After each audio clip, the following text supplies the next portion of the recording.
So it really can be pretty scary and pretty intimidating to walk up on someone who's bleeding because oftentimes they're in a very life-threatening type situation. Number one, it's incredibly scary. Number two, you're worried and concerned about your safety. And you want to do something, but you don't know what to do, or oftentimes you may just freeze.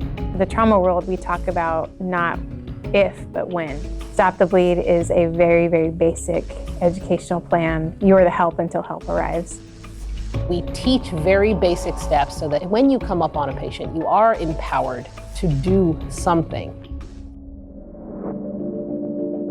Stop the Bleed was a national campaign that started after the very unfortunate incident of the Newtown, Connecticut shooting. It was identified during that time that if we could teach the public how to control bleeding, that we could potentially save a life. In the trauma world, nobody should die from bleeding.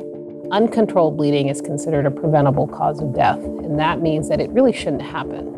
They saw the rise in mass shootings, mass casualty incidents in public places in Boston, San Bernardino, Florida, Vegas. Gotten the government's notice of what do we do to help this? What do we do to educate the public? It was a consensus approach with the White House, with security agencies, with the American College of Surgeons, and we were one of the first hospitals on the West Coast to do this last year in January. I think that the real thing is just a little bit of knowledge goes a long way.